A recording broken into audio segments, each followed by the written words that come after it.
Welcome to another navigation webinar.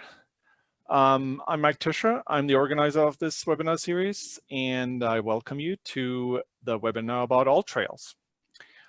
Before we get started, I want to first thank Robbie Mansma and Maddie Miller, who helped me organize this series. And I want to give you a preview of what's going to come next week. So give me a second while I share my screen here. And you should all see my browser now. And what's coming next week is a webinar about the RIMS app that CMC has, which stands for Recreational Impact Monitoring System. It fits right into the series because it's another navigation app. This one is to record navigation data and report trail usage and campground usage and trail maintenance needs to CMC, and that data is then collected and forwarded to land managers. So it's a really, really useful app, and I think everybody should put that on their phone and have it available if they see something out in the field. So this is coming up next week. Then the week after that, it's the 25th, and it's Memorial Day. So we're not gonna do anything. You're off. You guys are off. You don't need to show up at 7 o'clock on Monday, the May 25th. And then we're coming back with a vengeance on June 1st. We're bringing back Robert Leclerc, who did the CoTrack seminar, and he will talk about Google Earth and its successor, ArcGIS Earth. So tune in for that one too, because that's going to be a really interesting one as well. Everybody knows Google Earth. I'm sure Robert can show us a couple of tricks to use it for trip planning and for navigation. With that, I'm going to stop sharing this here and let's get started. I'm very happy that Jeff Stevens is with us tonight, and he has agreed to do a webinar about AllTrails. Actually, I want to thank Jeff, because even if you're an expert in using the apps that we're talking about here in the webinar series, it's always a lot of work to put the slide decks together and get the screenshots and think about what you're actually going to say and how you want to structure this webinar. So thanks to Jeff for being willing to give this seminar and spend some time preparing for it. And I'm sure it's going to be great, and a lot of people will learn things from him. So with that, I'll hand it over to Jeff. Okay, good evening. My name's Jeff Stevens. I've been with the CMC since 2015. And I've been using AllTrails, I think, since about 2016 or 17, something like that. So I volunteered to try to do a presentation on the merits of AllTrails to see if we get some people who are not already locked in to a given technology to give them an option to think about if they're interested in acquiring one of these technologies. So I'm going to start off with a slideshow, which I'm going to go to right now. And can you see the first slide? Everybody see the first slide? No. No? Mike? No. No. No, you can't see it. No. Did you press the share screen, I'm assuming? Oh, okay. Do I have to do that? Okay, let me go back. Yeah, it's at the bottom middle. It's a green button. Okay, hold on. Oh, wait, hold on.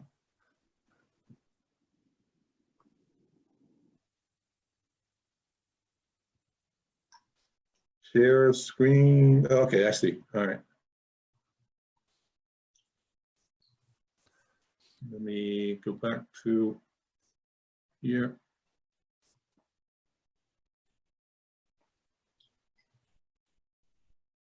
So I just use the... It should bring up a window that shows all the screens that you have on your computer, and then you just pick the one that you wanted to share, either the entire desktop or just a window like a browser or the PowerPoint. the, oh, here it is. Okay. So I click that and then hit the share button. Is that it? Yep, yep. So, no, that's not the right one. Okay. Oh, I see you on AllTrails. Okay, let me Slide. hit the present. Oh, this thing's getting in the way. Get out of the way.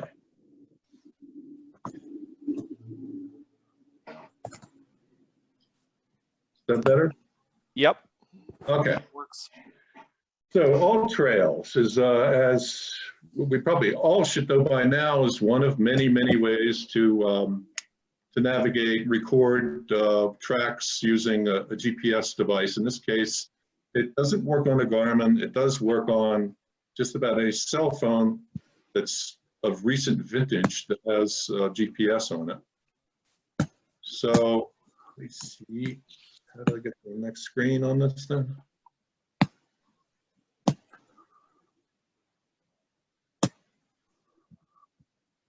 I don't see how to go to the next one. It's lost that. If you just press the forward arrow on your keyboard, it should work. Forward? I think I did that.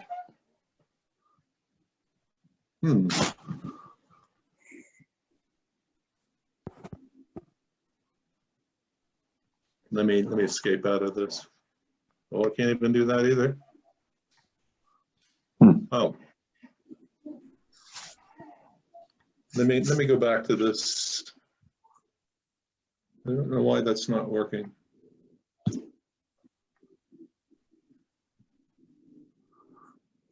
Oh, I'm on slide 14. That's no good.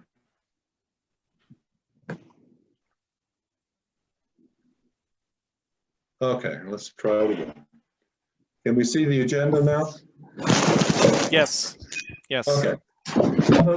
Here's the basic table of contents for the presentation.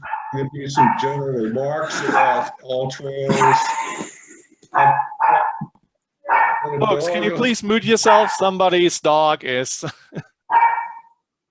Somebody's got to move the dog out. So I'm going to have some general remarks about AllTrails. I'll talk briefly about the free versus the pro versions of it.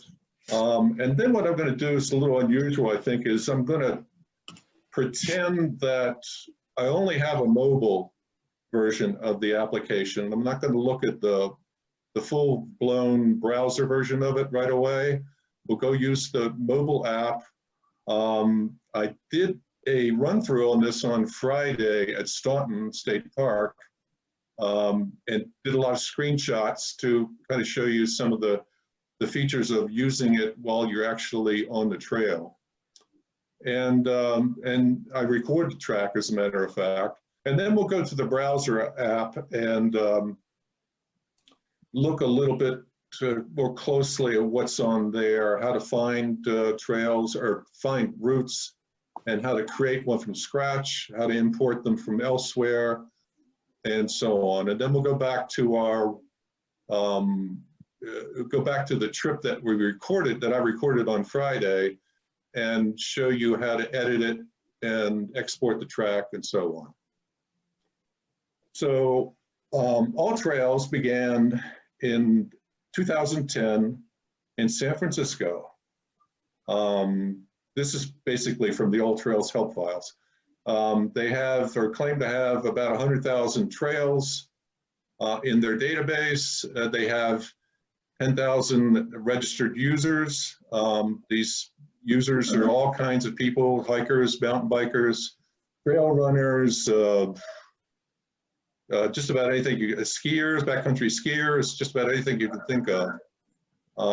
And they have on their the mobile app for Android, they claim that they have 40,000 reviews, which means at least 40,000 people tried to use it. And in fact, almost all the reviews are very positive. So I think that's probably a good thing. Now the free version allows you, and we'll show you how to do this, it allows you to search what they're now calling curated trails. These are standard, non-custom made trails, the everyday trails everybody knows about already. And that also includes trails that are outside the United States. I've used this, believe it or not, a few years ago to record a 5-day trek in southern Peru in the Andes, where we went around a 20,000-foot peak over a period of 5 days, and it worked wonderfully. I didn't have the tracks for it, but I had the area marked down, and I was able to create the tracks as we went along. You can, with the free version, you can theoretically at least create custom-made routes and maps. I don't have the free version anymore, so I can't really, I haven't been able to test that, but they say that that does work. You can record a trip on your mobile application, on your cell phone, and we can review your history, your activity history, including all the statistics that have been collected during the trips that you've been recording. And they now claim that they also will, with the free version, they're going to send you some ads to just kind of get your way and try to prompt you to get the real version, get the one that costs a little bit of money. So we go to the Pro version, and the current pricing on this is $30 a year, or with a slight discount, you can buy 3 years worth for $60. With the Pro version, you can get off-route notifications, and I'll explain what that means later on, because on Friday I did get those. And another feature that I didn't know about until a few days ago, and I haven't tested it, I don't know if it works, is it's called Lifeline. And theoretically, it'll send status updates to contacts that you have designated as being people who you want to know about your status while you're doing your trip. So we'll get to that in a moment, based on what's in the help files. Again, I haven't really tried it, so I don't know how good it is. With the Pro version, you also get a lot more map overlays, including what they call real-time overlays, like air quality, satellite weather, pollen, light pollution, fire history, all kind of stuff. And one of the big draws, of course, with the Pro version is that you can print maps. You can't do that with the free version. And of course, another draw would be that the So very quickly, I mentioned the word overlay. Let's try to get the concept of what an overlay is. I found this as an image on Google. It doesn't have anything to do with AllTrails, but it gives you an idea of what an overlay does. Typically you have some kind of base layer map that shows just about everything you really want, but then you can choose some overlays that will try to show different kinds of geographic information at the same time that it shows not only your base map, but the other overlays that you may have on there. So it's the concept that's a little metaphysical almost for a lot of people until they get used to it. Lifeline, as I mentioned a couple of slides ago, is this relatively new feature for the Pro version. And that allows you to, on your phone, when you get ready, when you load your map and you get ready to start your trip, you can get into your contacts list on your phone and identify up to 5 different contacts and designate them to get information while you're actually doing the trip, if you have internet connection the entire time. Of course, that's not going to happen in most of the trips that we do, but actually with the COVID business going on, it's entirely likely that we're going to be in cell phone range for the foreseeable future, and we're going to be able to use the Lifeline in real time to tell our significant other where we are and how we're doing, and they can actually track, according to the help file, they can actually track where we are on the trip that we are recording. You do need to have the data connection for that to work. Otherwise, I think once you get back to having a data connection, you're driving home or whatever it is, then they will get a notification that you in fact have finished your trip and you're coming home. So this is not quite as robust and trustworthy and all that sort of thing as the ones that use the satellite connections to let their friends and neighbors and whatever know where they are at any time. Now we have a little cartoon, especially for people who have dogs. Okay, so using the mobile app. This works on smartphones, anything that has a GPS on it, including a tablet. I have used it. I tried it out over a year ago in a winter trip, a snowshoe, and it worked fine. The advantage the tablet has is you get a bigger screen, you can see more of what's going on while you're navigating. The disadvantage is, of course, that it's a little heavier. It won't fit in your normal jean pocket. You're gonna need something to shelter it from the storm. And I had that work fine with the winter coat that I had. I could pack it inside my outer layer of waterproof ski jacket, and it kept it nice and dry and warm and all that sort of thing. I think probably, Guy, you can do that too. Cotrex, their mobile app will probably work that way too, but something to think about.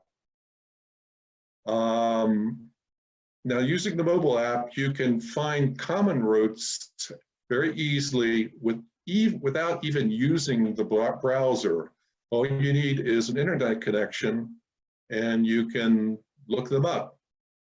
You can look it up from home, or if you happen to have an internet connection while you're at the trailhead, you could find things that way and load them into your recorder and start navigating and start recording. You can find a custom-made route that you've made from your browser version of alltrails.com, which we'll get into much later. And as soon as you save that custom-made route, it is available wirelessly. You don't need a USB cables like you would with the old Garmin devices. It'll be there within seconds on your mobile device. Using the mobile app, you start recording, you set the airplane mode on, and of course, during the recording, you can establish waypoints. We'll talk about that a little bit later. You can take photographs from within the app, and that means that in addition to going to your normal photo repository once you get home, which in my case is Google Photos, they'll also keep those photos at alltrails.com as well.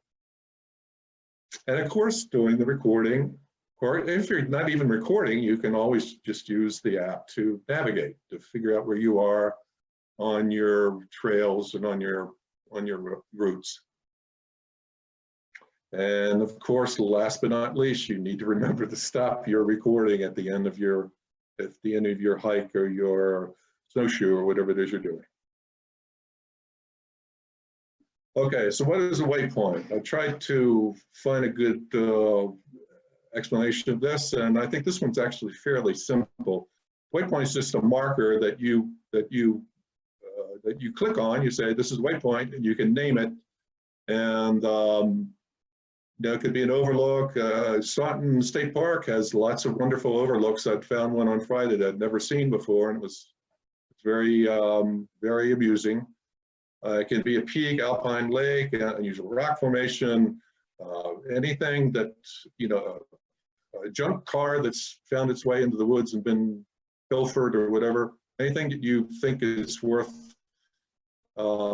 keeping track of, because when you get at the end of your hike and you stop your recording and everything else, and go home and look at it on the browser version of it, you will see your waypoints where you found that interesting spot. Just about all these other products you do support the same kind of notion. Now, without using the browser, here's my first screenshot here. This was taken at home a few days ago. I had an internet connection on my mobile phone, so as soon as I fired up AllTrails, this is the kind of screen that I'll see. I'll show you some trails that are nearby. Harriman Lake is about, I think, about a mile and a half from here, or 2 miles, whatever it is. And you can scroll up and down and see all the different trails that the AllTrails knows about that are in the area. You can search for a route, which could be a park or anything. You could, could be a mountaintop, just anything you want. You can look for it. If you know the trail's name, that's fine. You put it in that little enter a city park input box and hit the button, and it'll find it. But if you're out of range of the internet, for example, when I went to Staunton State Park on Friday, I was a little surprised. I thought maybe I'd still be in range with a data connection, but it didn't happen. So what happens is you get a dull screen there and nothing happens. You don't see any trails that are nearby or anything like that because I don't really have a data connection at this point. So what do we do next? We need to have a plan B.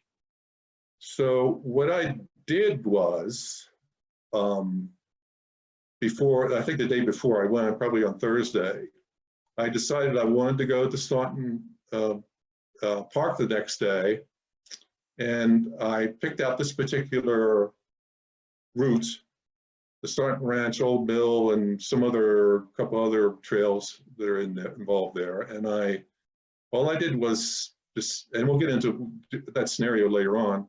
I'd said, I would like this, let's download it. So it immediately goes to my phone wirelessly. It's on my phone within seconds, assuming that this phone is also on the internet. And then when I get to the trailhead, and I don't have an internet connection anymore, if you looked at the bottom of the screenshot, it'll say plan in green. That's what you do. You hit that button. It'll come up with your favorites first, which is another list of things that you've particularly liked that you've done in the past or want to do someday. And then go over to the maps item and poke on that, and it will show you the most recent map that you've said that you want to use. That I just did the day before when I said I want to go to Staunton Ranch and use this particular route. It will, if you keep scrolling down, it will have all the other ones that you've saved and you wanted to use. Some of you may have already used them, that you just haven't gotten around to it, whatever it is, they'll stay there until you delete them. So in this particular case, I've got my plan B. I don't have an internet connection. I'm at, actually, it turned out that I didn't park in the right spot, so I wasn't even at the trailhead of this. I had to walk a half mile to get to the trailhead, and we'll go through what happens in that case in just a moment. So I select that first one. It loads it into my into the mobile phone, and it gives me an overview of what's there. There's a picture of the map. This is the basic route that we're going to take. There's an estimate on the elevation gain and the distances we're going to cover, assuming we do the whole thing and nothing, gets in our way. It says download more layers, but we can't really do that because we're offline. And now here's several screenshots where what I did was I took the first picture of it on the phone. screenshot on the phone, and then I scrolled down a little bit, took something was in the middle, and then scrolled down some more and showed you some other one of the things that are at the that describe this particular route. So it's called Staunton Ranch Old Mill Borderline Trail Loop. The Borderline Trail was something I had never been on before, and it was actually kind of interesting. I thought it covered just about everything at Staunton Ranch, but I did manage to find a new overlook and a new trail that at least it was new to me anyway. And then there's some basic description here about what the route does. It's heavily traffic loop. It's very popular. It's near Conifer and so on. There's the length and elevation gain. Again, estimates of what it should be. And then you have in the middle screenshot, you have some of the attributes of the route. You can have dogs as long as they're on a leash, that's fine. It's kid friendly, you know, bird watching. You can do cross-country skiing. I never really thought about that before, but I guess that you could do that. It'd probably be a little challenging because it's a little hilly from now here and there, but if you have skins on some of those hills, that'll probably work. And of course, hiking, there's horseback riding. I didn't see any horses on Friday, but I did see lots of evidence on the trails of horses being there very recently. It had a nice perfume coming up off the trails. Mountain biking, there were lots of mountain bikers out on Friday and so on and so forth. You have rock climbing there, as you probably know, snowshoeing in the wintertime, all the other kind of things that it has. The waterfall, as we all know, it has a beautiful waterfall in the middle of it. And then on the third screen, again, there's other things that you can look at about who to contact, some basics about the park and so on. And then we have down in the halfway down the third screenshot, you'll see actually the weather report.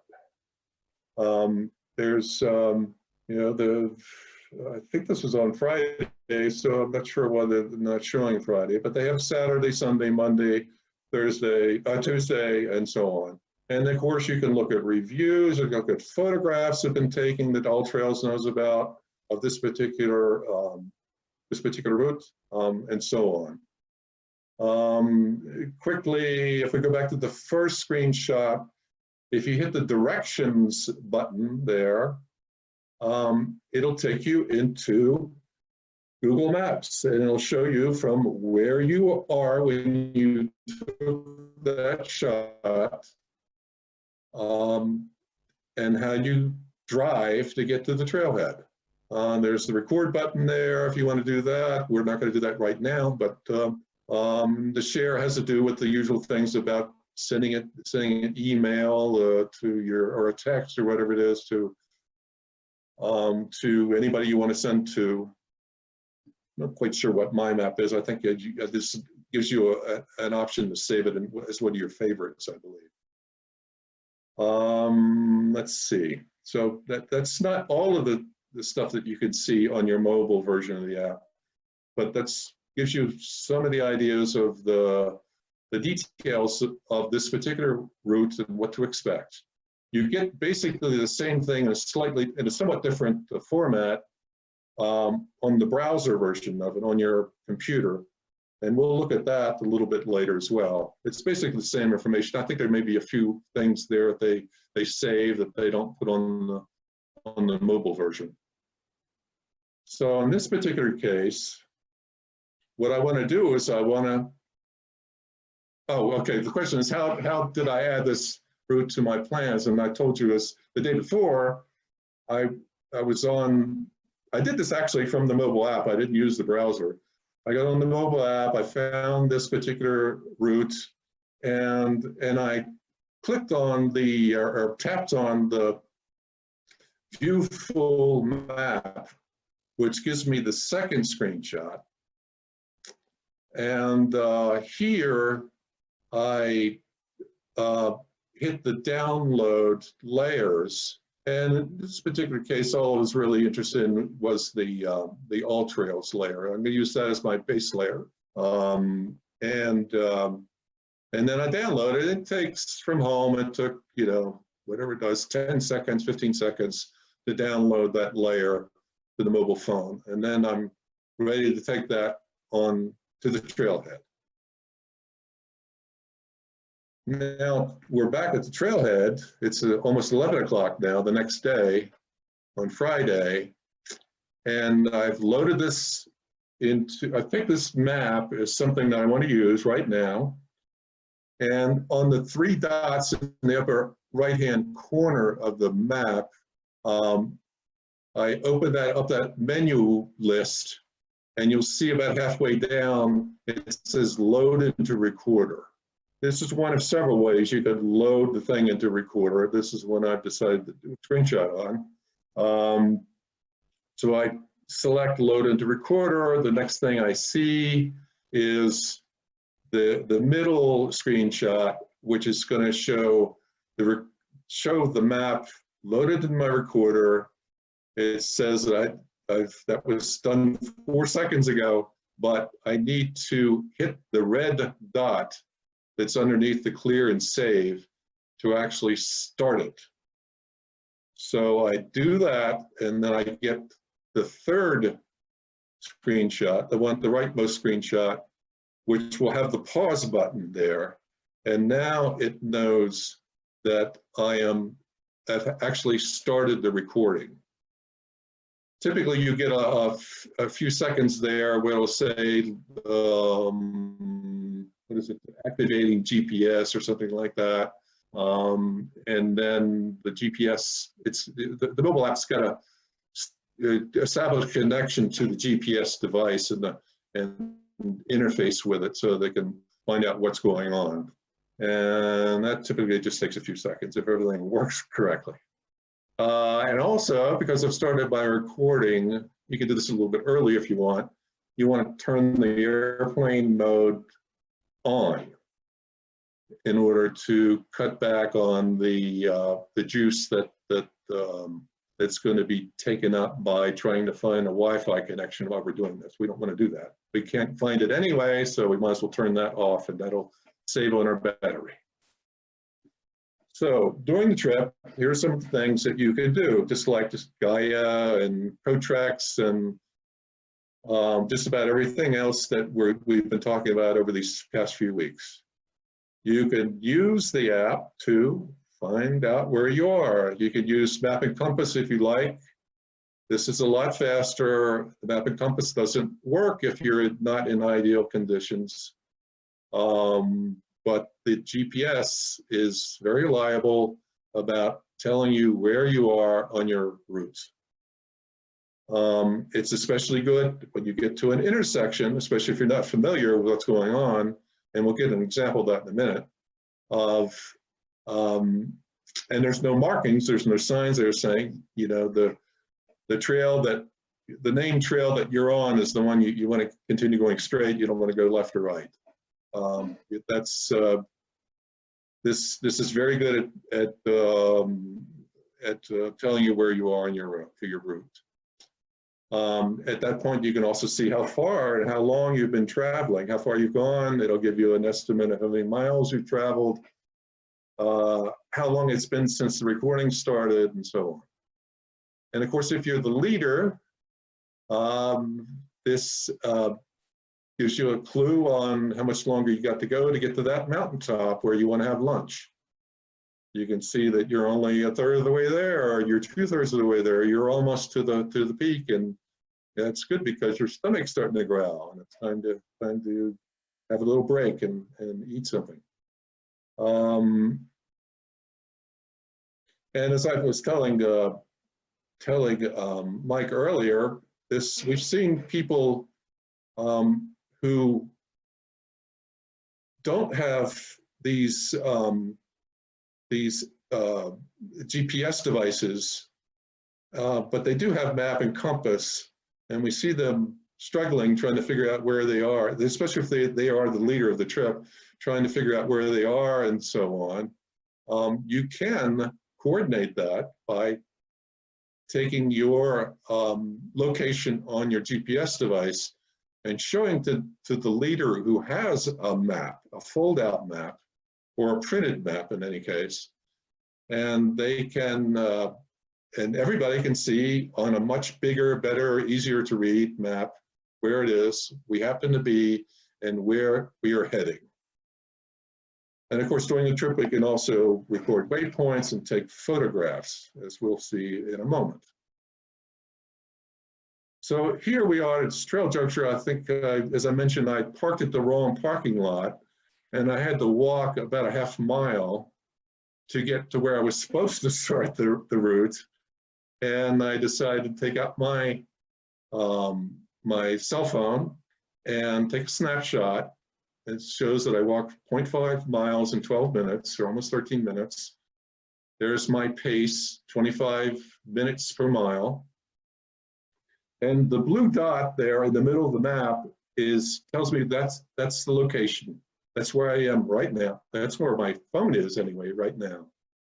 And this is a intersection of a paved road and I think a dirt road and 2 or 3 trails. And so it's about, if you're not familiar with it, in fact, if you are familiar with it, it can be very confusing where you want to go next.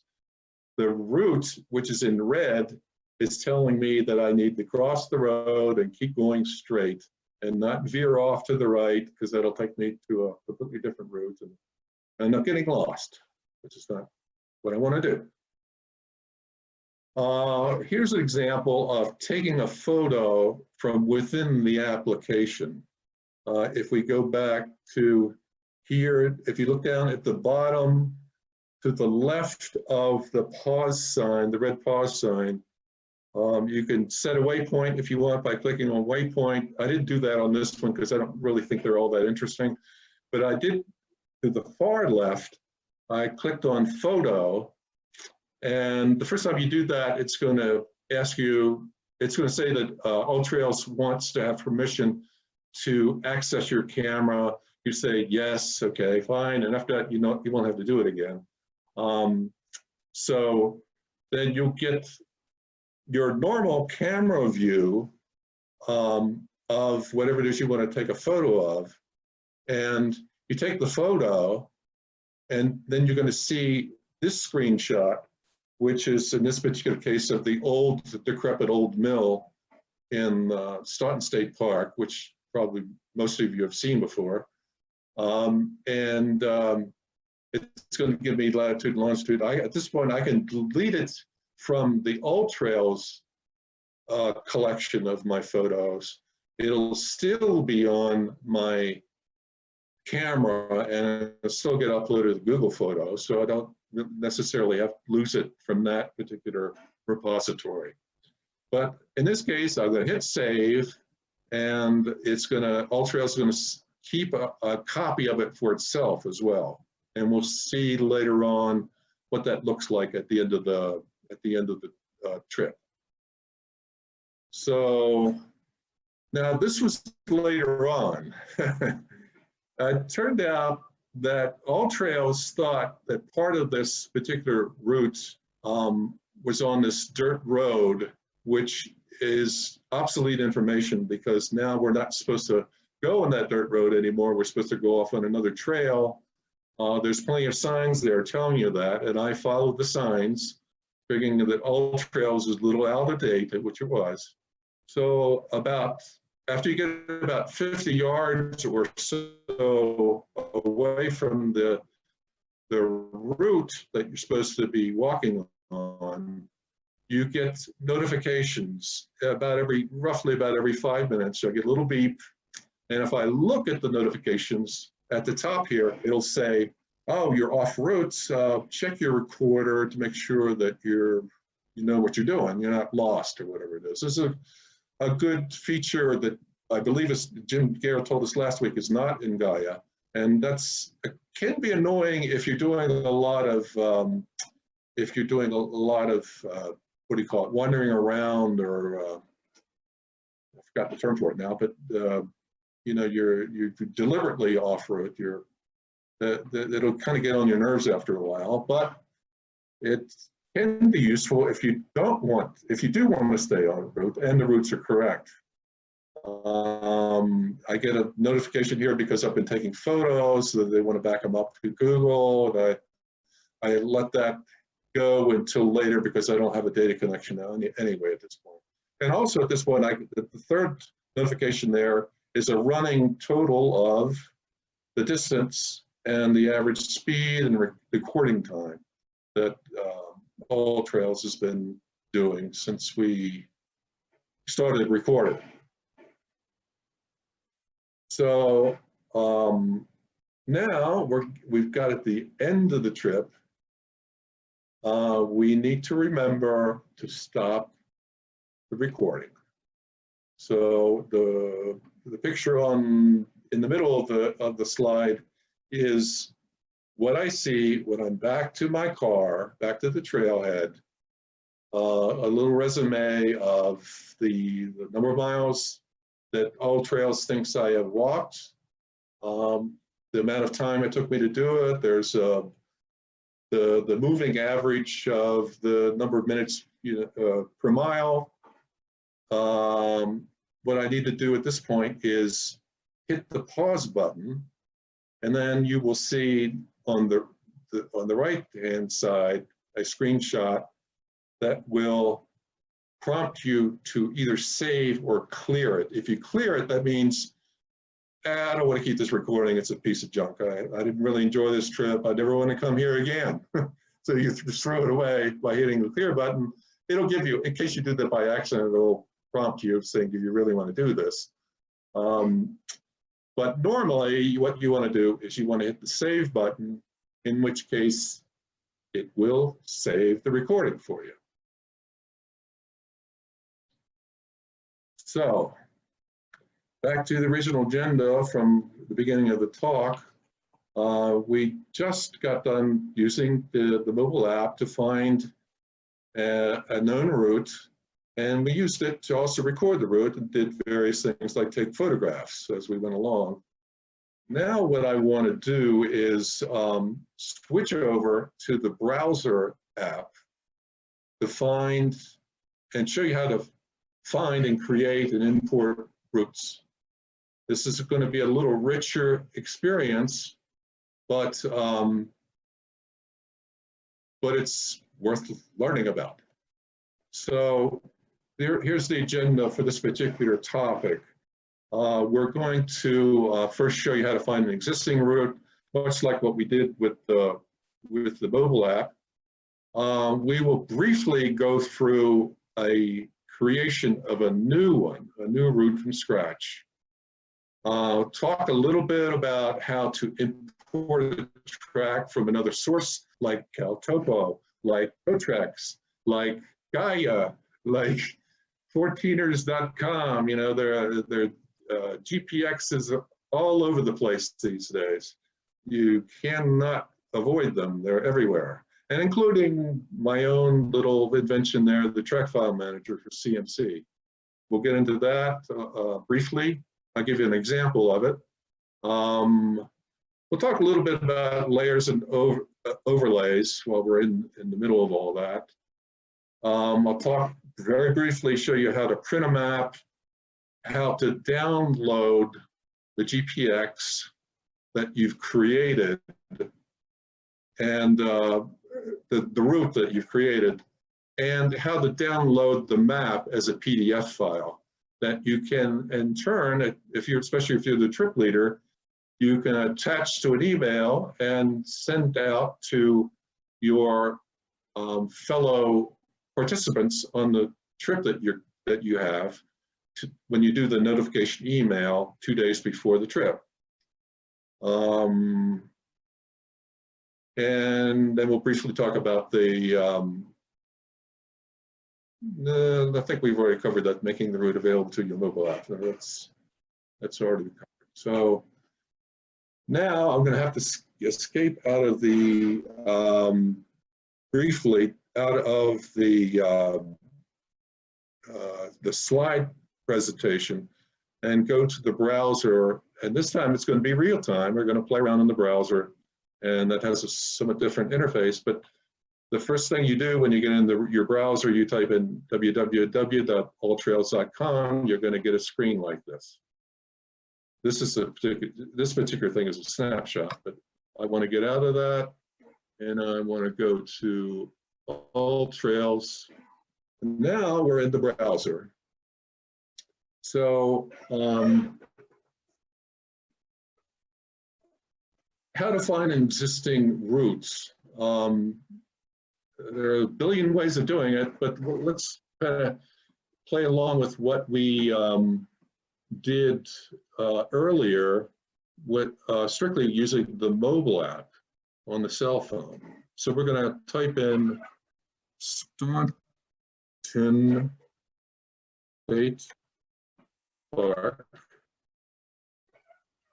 and it's going to give me, you can see, as you can see, it's all kinds of trails there that you can pick that are all ready to be used, don't need to be constructed from scratch or anything else.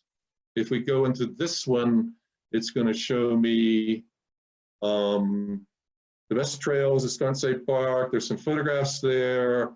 We have, looks like we have 18, what they're now calling, what is it? Common, I guess, they have another term for it, but it's called common trails, well-known trails. There's some basic stuff about the park itself, 3,828 acres, the hours that it's open, and their mailing address, contact number, and so on and so forth. And then here's some of the top trails. And it looks like I've already completed a lot of them. And you can pick from here if you want. You can pick from the map, whatever you want to do. So in fact, here's the one, number 2 is the one that we recorded, that I recorded on Friday. So let's take a look at that and what that looks like from the browser on the computer with the big screen. So again, we have, you'll look familiar. It's that they have the basics here about this has already been saved. I already have it on my phone. Here are the directions to get to the trailhead from where I'm talking right now at this moment. I won't show you that. Everybody's familiar with Google Maps and how it shows you how to get from where you are to where you want to go. The print PDF map, if you want to do that. I'll get into that a little bit later. That's, you can print and get download the PDF map from a lot of different places within this interface. The share, as I said before, is if you want to send an email about this to somebody, you want to text somebody about it, whatever it is. I haven't really used that, so I'm not too sure what all is in there. Under more, we have, okay, I could uncomplete it if I wanted to. I've not tried that, but I'm sure that's an easy thing to do. I can download the route just by clicking down here on download. It'll go to my mobile phone. It's already there, so that's okay. That's not going to help me. I'll do that. I can suggest an edit. I have not tried that, but I guess if you, I might want to tell them about that. The route that they have is a little off. It's a little old. Maybe if I had in a good mood tomorrow, I'll go do that. I'm not going to do that right now. And again, like we saw in the mobile app, you have all this stuff about the basic attributes of this particular route, the distance, elevation gain, the kind of route. It's a loop. Not exactly, it's more like a lollipop, I would say, but dogs on a leash, the basic attributes of the route, the things that you can do there. Some of these routes are, this is Staunton State Park, so you can do just about everything there. But some of the wilder routes out in the wilderness, it's not kid-friendly. You might not be allowed to ride your horseback, do horseback riding there. A lot of these things are going to be absent. This has just about everything you can think of.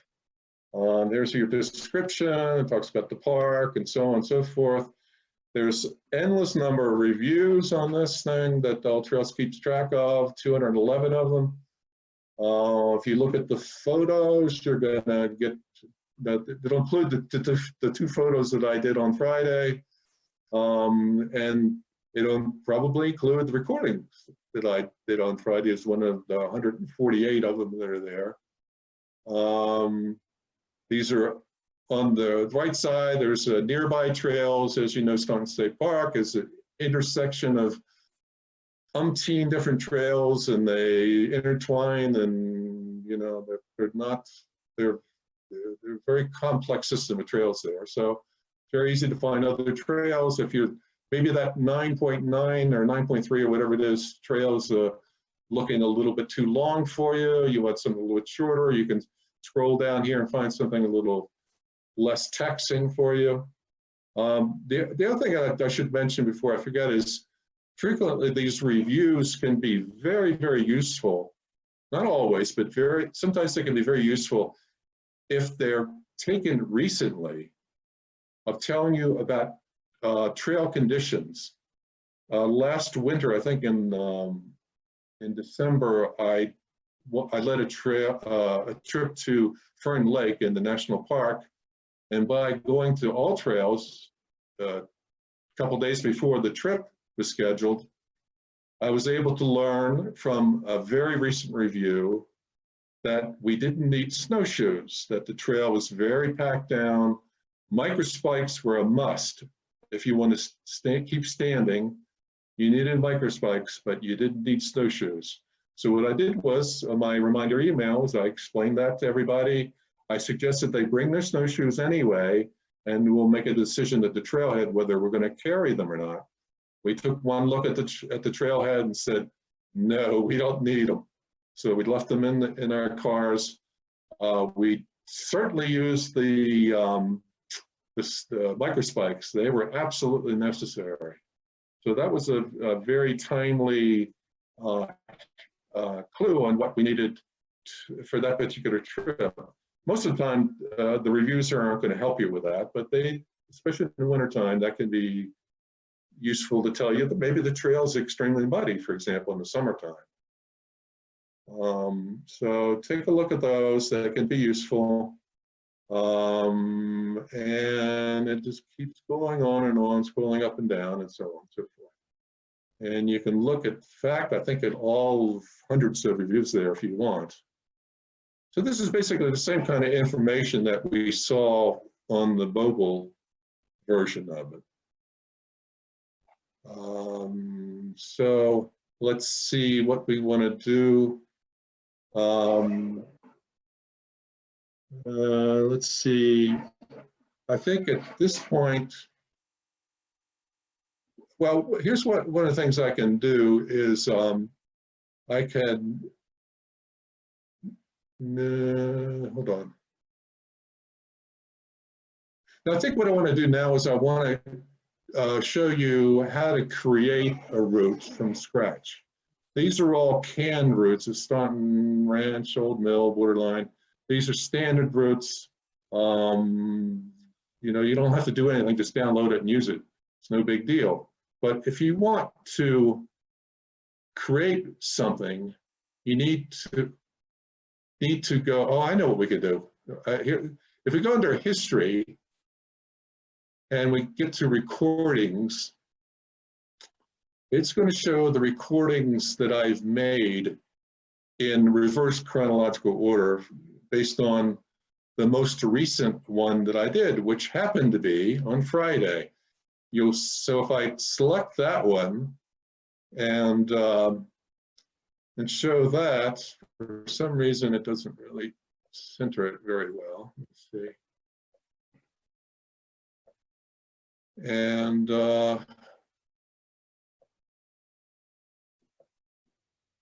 this is what I recorded on Friday. And typically what I do is I just take the defaults in all this.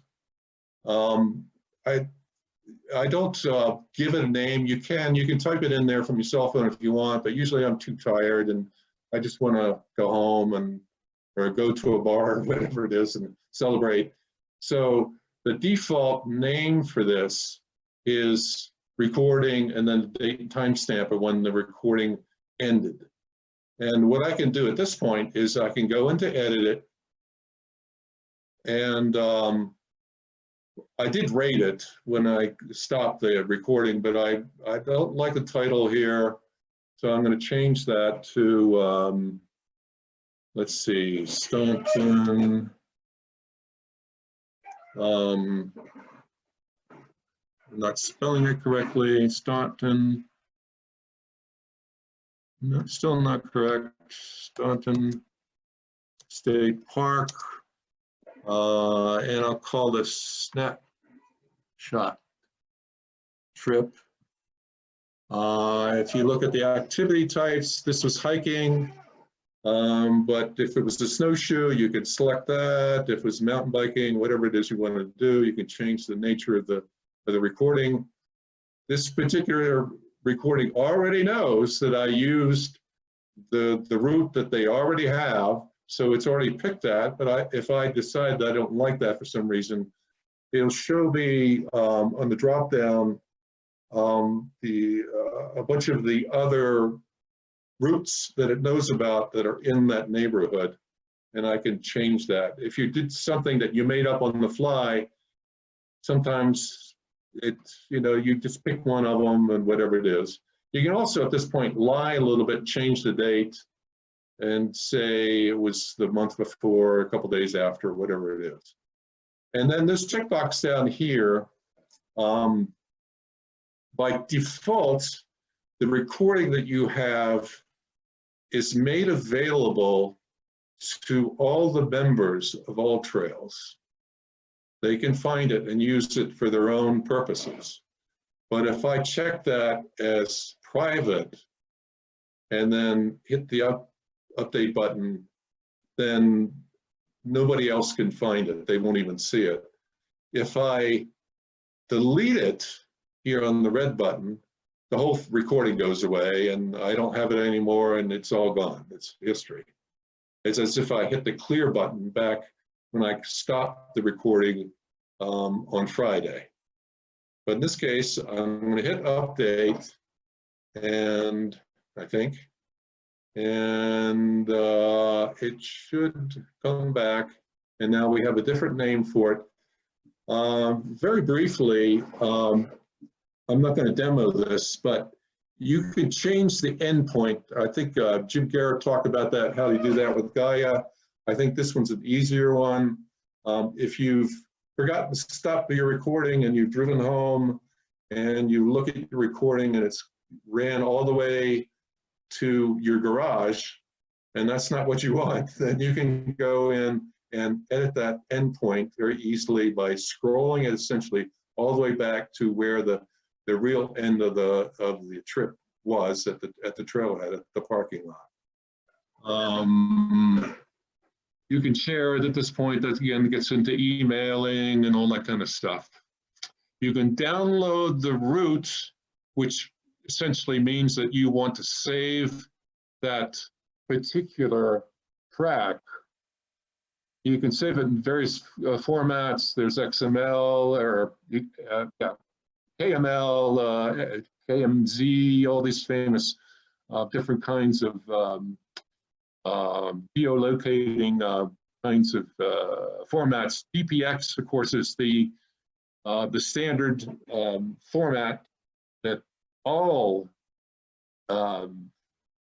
mapping applications are familiar with and support. So I could do that, download, and I'll go off into my downloads.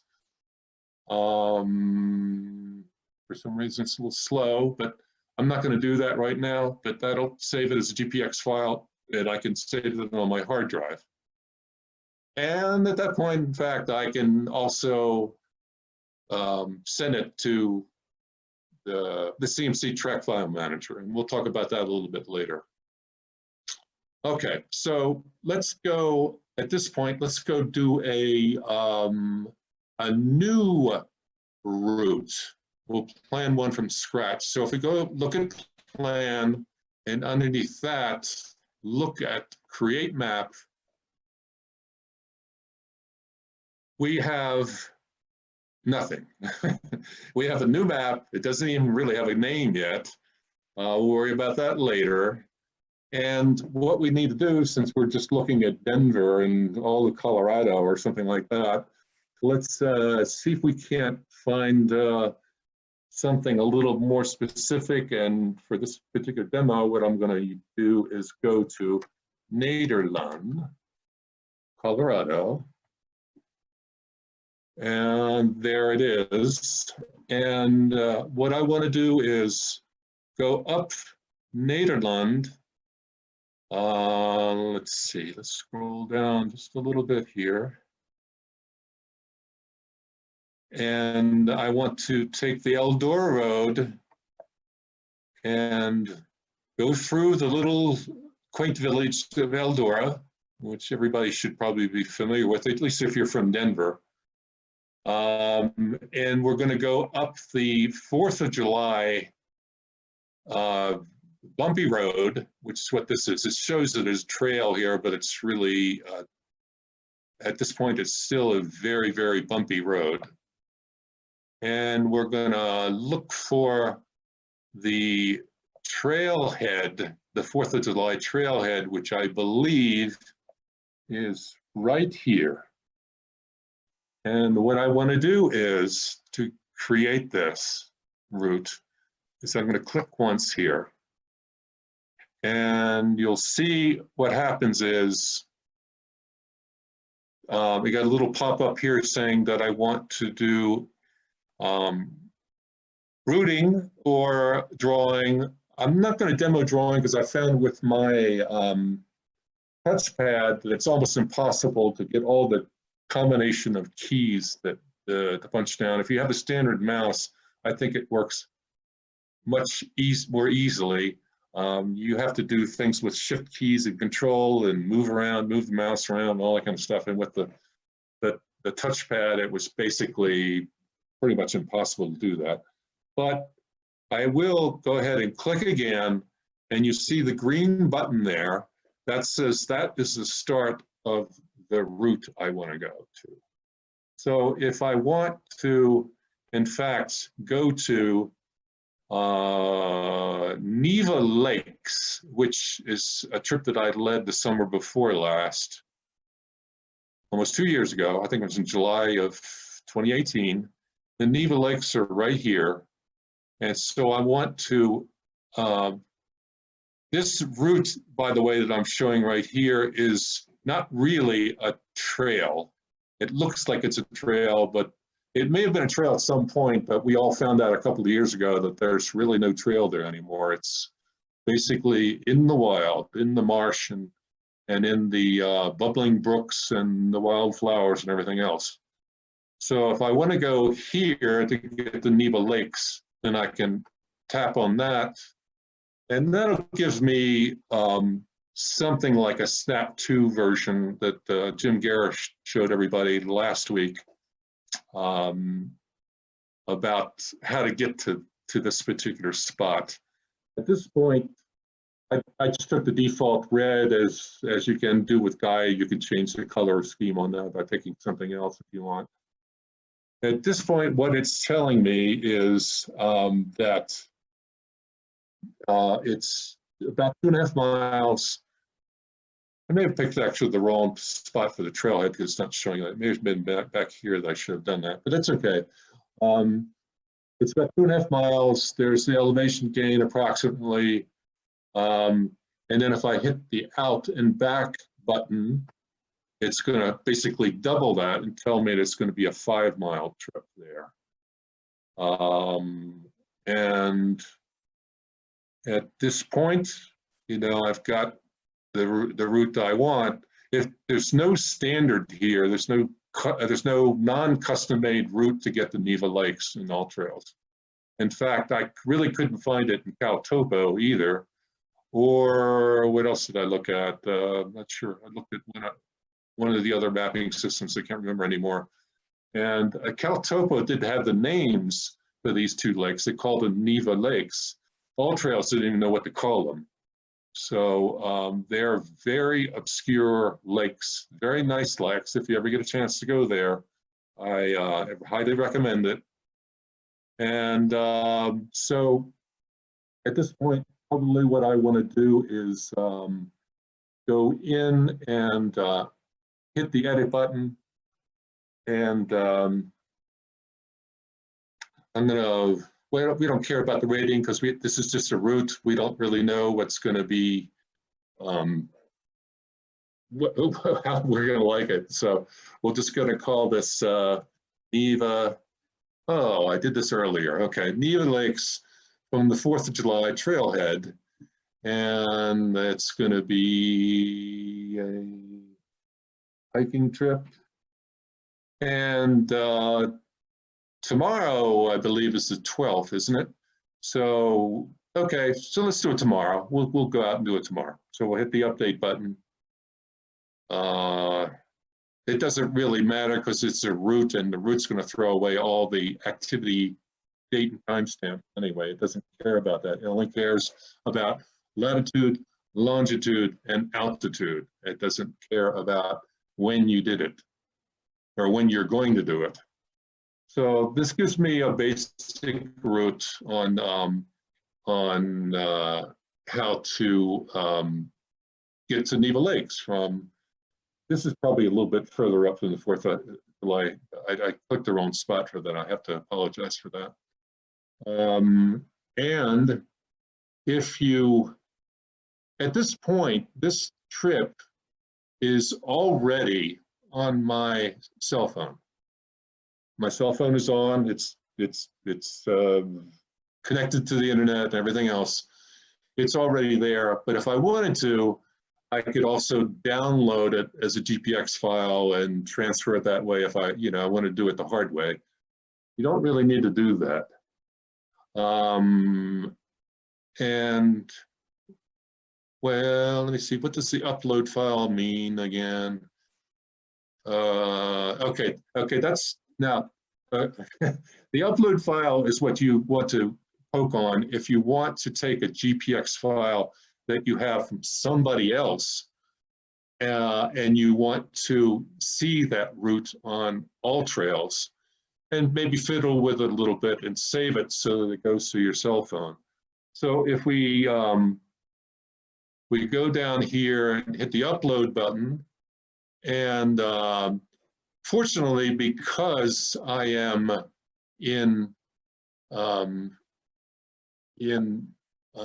am also the CMC track file manager administrator, I have gazillions of GPX files on my hard drive. So if I have a separate directory for it, you see all these names of the different people who've contributed GPX files to the track file manager.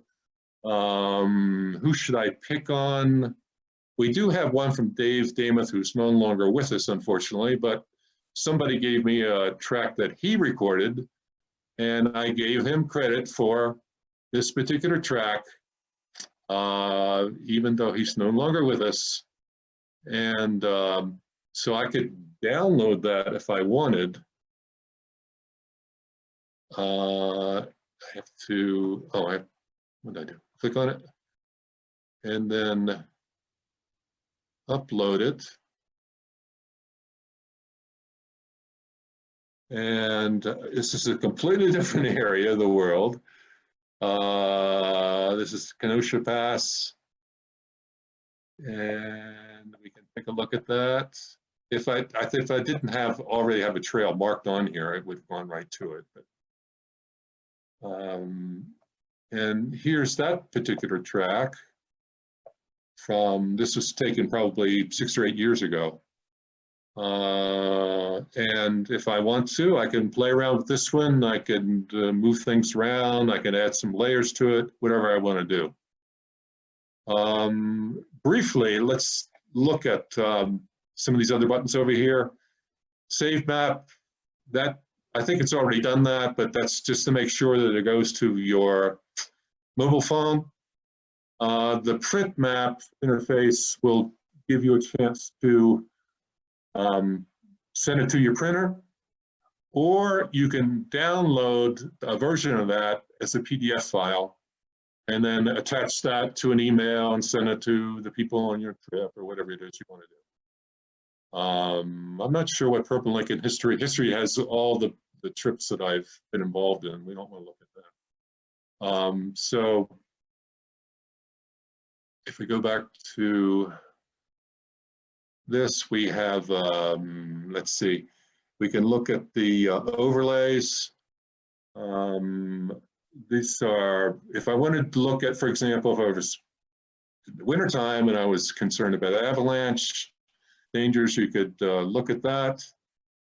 And that'll give me some contours and the nearby trails, distance markers, there's all kinds of stuff here. This is for with the pro version of the overlay. With the pro version, you get additional overlays having to do with the weather, the pollen counts, and all that kind of stuff, which I guess is a big deal. Let's take a look at that. I'm not too sure what's happening there. Now, if we go to map layers, this is the one we want if we want to look at the slope angles. If we're curious about avalanche dangers, we look at the topo, and maybe I should turn off that other one. Let's see. No, not map layers.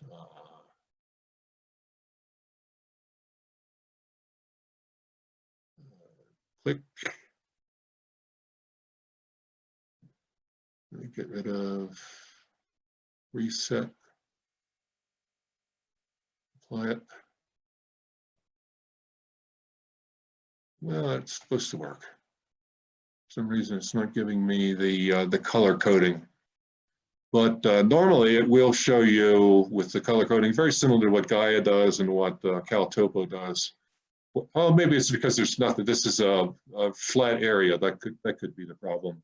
We maybe roll around into some of the other areas. You'll see. No, I don't know why it's not giving me the color coding on it.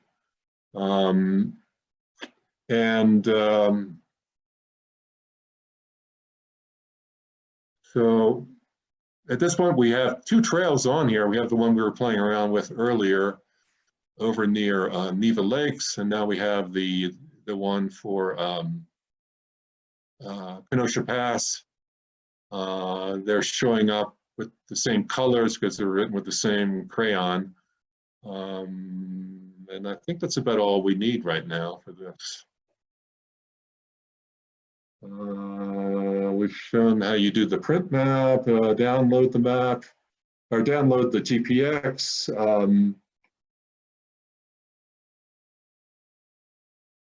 And as soon as you save that, it goes to your mobile phone, and you can go out and use it the next day if you want. So let me go back to our AllTrails and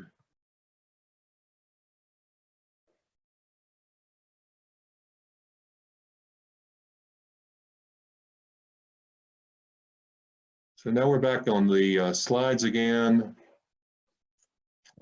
We just went through the part about using the browser app to find and create and import routes. Now, after the trip is over, you can go back to the browser app. Oh, actually, we've already done that. We've already edited the recording. I've shown you that already. You can export the track if you want and send it to anybody you want. You can send it to the TMC track file manager. We've done all of that. So that's finished. Now, and of course, I already talked about it. We do all this is wireless. We don't have with the GPS devices like the Garmin, especially the older ones.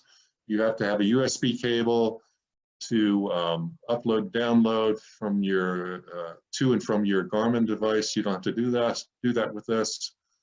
We can look at the statistics after we've ended the hike and look at all that and send the track to the track file manager. And we went through all this. This is a snapshot, screen snapshot. We've already changed that.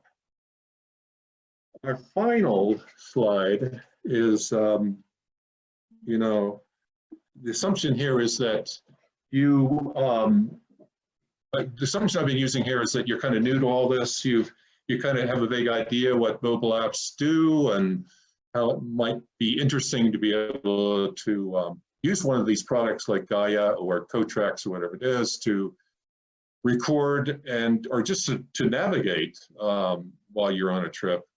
In this particular case, I'll stick to AllTrails. I'm not really that familiar with Gaia and the rest of them. The mobile app is a free download. When you get into the browser app, you can become a non-paying member. You have to give them, I believe, your email address and your name, and that's about it. And of course, periodically, they're going to send you an email saying, why don't you upgrade and pay for it? And so that's okay. You're basically being a tightwad and not paying for it. But it's good to go ahead and not pay for it and use it for a while, because you can do a lot of stuff with this without paying for it. And that may be fine. That may be as far as you want to go. Take it on your next CMC trips. Practice using it. Practice starting your recordings and taking snapshots and all that, taking photographs and so on, and admiring your statistics at the end, how many calories you burned and how many miles you hiked and what the elevation gain was. And gradually over time become a guru, become an AllTrails guru. And if you get tired of the ads getting in your way, and you decide that you want to give yourself a little present, go ahead and spend the $30 for the year. It works out to about 60 cents a week for the pro version. And then you get all the added features, including the printing, which a lot of people like. I think that's probably the thing that draws people to paying for it more than anything else. And I think that's basically the end of the show. So if I escape out of that, and we'll go back to, in fact, that's Neva Lakes right there on my desktop in the background. So that was in July. There was still plenty of ice around. That gives you a little idea what Neva Lakes is like. In what is it? We don't see your background. You don't see the background. Okay, I'm no, sorry. We don't. Sorry. Okay, I'm sorry. Well, it's really nice. Anyway. You're teasing us with stuff that we don't see. Okay. Well, thanks so much. We had one question from Bill. How did the route to Neva Lakes from the trailhead get determined in the program? Oh, do you know that? No, that does that snap to and everything. It's theoretically knows what those routes are underneath, or the trails are underneath, and when it creates the, it creates the guesswork on what the route is you want. It just, it knows what it knows, and it just puts it together. Right. Keith was asking, how do we access the tracks database? The tracks database? Yes. Which one? The CMC one. Oh, send an email to cmctracks@gmail.com with your member ID, and then I will give you the permits you need. This is basically all using Google technology, so it's Google Sheets and documents and stuff like that. And then I'll give you the permits to look at all that stuff. And you need to look at the tracks documentation that'll have how to get started, documents and so on using the directory and so on to find the tracks that are already in there. Okay. Cheap Barker is asking, when you are creating your own map, how do you draw multiple legs of a backpacking trip? Oh. Well, you can do it all just as one route if you want. You can put it all in there, or you can do a route a day if you want. Either way. One of the things I did, believe it or not, I haven't looked at it recently. I think it's there somewhere. I was in Peru a couple of years ago, and I did a 5-day guided trek around the Osangate Peak, which is over 20,000 feet. It's a glacier-covered peak in the Andes. And I recorded the entire thing and then put all those 5 days of trekking together, merged them all together into one track, and then sent a picture of that to all the people who were on my trip. I had all their email addresses and whatnot, and I gave them permission to see that on a Google map, as a matter of fact, as one track. And we had waypoints at the end of each day where we had our tents and so on, and people were very appreciative of that. I think the guide wasn't too happy about that because we're cutting him out of the picture. But